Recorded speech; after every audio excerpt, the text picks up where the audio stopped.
নমস্কার বন্ধুরা, রূপাস কিচেনে সবাইকে স্বাগতম। আজকের রেসিপি দারুণ স্বাদের গাজরের হালুয়া। বাড়িতে থাকা সাধারণ কিছু উপকরণ দিয়ে কম সময়ের মধ্যে বানিয়ে নেওয়া যায়। আশা করি আপনাদের ভালো লাগবে। তাহলে চলুন দারুণ স্বাদের এই গাজরের হালুয়ার রেসিপিটি দেখে নেওয়া যাক। শুরু থেকে শেষ পর্যন্ত দেখার জন্য আপনাদের কাছে অনুরোধ রইল। সবার প্রথমে এখানে আমি 1 কেজি গাজরের খোসা ছাড়িয়ে ভালো করে ধুয়ে নিয়ে ছোট ছোট টুকরো করে কেটে নিয়েছি। এরপর গ্যাসের ওপর একটা প্রেসার কুকার বসিয়ে তার মধ্যে দিয়ে দেব 2 টেবিল চামচ ঘি। ঘি গরম হওয়ার পর প্রেসার কুকারের মধ্যে কেটে রাখা গাজরগুলোকে দিয়ে দেব। গাজরগুলো দেওয়ার পর মিডিয়াম ফ্লেমে গাজরগুলোকে হালকা করে ভেজে নেব মিনিট 3-4 সময় ধরে। গাজরগুলোকে হালকা করে ভেজে নেওয়া হয়ে গেছে। এর মধ্যে সামান্য পরিমাণে নুন দিয়ে দেব আর চায়ের কাপের 1 কাপ জল দিয়ে দেব। জল খুবই কম দিতে হবে। এবার প্রেসার কুকারে ঢাকনা আটকে 2 থেকে 3টে সিটি দিয়ে প্রেসার কুকারটা ঠান্ডা হওয়ার জন্য রেখে দেব। প্রেসার কুকারটা ঠান্ডা হয়ে যাওয়ার পর ঢাকা খুলে দেখে নেব গাজরগুলো সেদ্ধ হয়েছে কিনা। দেখুন গাজরগুলো খুব সুন্দর সেদ্ধ হয়ে গেছে। একটা ম্যাশারের সাহায্যে গাজরগুলোকে খুব ভালো করে ম্যাশ করে নেব। গাজরগুলোকে ভালো করে ম্যাশ করে নেওয়া হয়ে গেছে।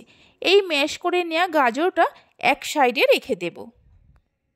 এদিকে একটা কড়াতে 1/2 লিটার দুধ নিয়েছি। গ্যাসের ফ্লেমটা হাইতে রেখে দুধটাকে ভালো করে ফুটিয়ে নেব। দুধটা যখনই ফুটে উঠবে গ্যাসের ফ্লেমটা লোতে করে দেব। এর মধ্যে দিয়ে দেব 1/2 কাপ গুঁড়ো দুধ, মানে এখানে আমি 100 গ্রাম গুঁড়ো দুধ ব্যবহার করছি। গুঁড়ো দুধটা দুধের সঙ্গে ভালো করে মিশিয়ে নেব। আপনারা চাইলে গুঁড়ো দুধের পরিমাণটা বাড়িয়ে কমিয়ে নিতে পারেন। গুঁড়ো দুধটা দুধের সঙ্গে ভালো করে মিশিয়ে নেওয়ার পর গ্যাসের ফ্লেমটা মিডিয়ামে রেখে দুধটাকে মিনিট 5-6 জাল দিয়ে ঘন করে নেব। গুঁড়ো দুধ দেওয়ার কারণে দুধটা খুব তাড়াতাড়ি ঘন হয়ে যাবে। কিছুক্ষণ জাল দিয়ে নেওয়ার পর দেখুন দুধটা আগের থেকেই অনেকটা ঘন হয়ে গেছে। দুধ জাল দেওয়ার সময় এইভাবে ক্রমাগত নাড়তে হবে, তা না হলে দুধটা তলায় লেগে যেতে পারে। দুধটা ঘন করে নেওয়ার পর গ্যাসের ফ্লেমটা লোতে করে এর মধ্যে সেদ্ধ করে রাখা গাজর দিয়ে দেব।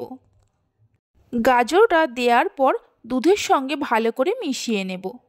গাজরটা দুধের সঙ্গে ভালো করে মিশিয়ে নেওয়ার পর গ্যাসের ফ্লেমটা হাইতে করে মিশ্রণটাকে ঘন করে নেব।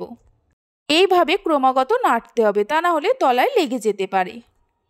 হাই ফ্লেমে মিনিট 3-4 ফুটিয়ে নেওয়ার পর দেখুন মিশ্রণটা আগের থেকেই অনেকটা ঘন হয়ে গেছে। এবার এর মধ্যে দিয়ে দেব 1/2 কাপ চিনি, ওজন হিসাবে 100 গ্রাম। চিনিটা চাইলে আপনারা বাড়িয়ে কমিয়ে নিতে পারেন। কিছু ড্রাই ফ্রুটস দিয়ে দেব। ড্রাই ফ্রুটসগুলো আপনারা নিজেদের পছন্দ মতো নিতে পারেন। দিয়ে দেব 3 পিস নলেন গুড়ের সন্দেশ। সন্দেশটা আপনারা চাইলে দিতেও পারেন আবার নাও পারেন। দিলে স্বাদটা খুব ভালো হয়। এবার সব কিছুকে ভালো করে মিশিয়ে নিয়ে গ্যাসের ফ্লেমটা মিডিয়ামে করে আরও কিছুক্ষণ জাল দিয়ে মিশ্রণটাকে ঘন করে নিতে হবে। ফ্লেভারের জন্য 3টে এলাচকে ফাটিয়ে নিয়ে দিয়ে দেব। আপনারা চাইলে এলাচের গুঁড়োও ব্যবহার করতে পারেন। মিডিয়াম ফ্লেমে মিনিট 4-5 জাল দিয়ে নেওয়ার পর দেখুন মিশ্রণটা আগের থেকেই অনেকটা ঘন হয়ে গেছে। এর থেকে আর বেশি ঘন করব না। এই সময় গ্যাসের ফ্লেমটা বন্ধ করে দেব। এবার এর মধ্যে দিয়ে দেব 1.5 টেবিল চামচ ঘি। ঘিয়ের পরিমাণটা অবশ্যই আপনারা চাইলে আরও একটু বাড়িয়েও দিতে পারেন।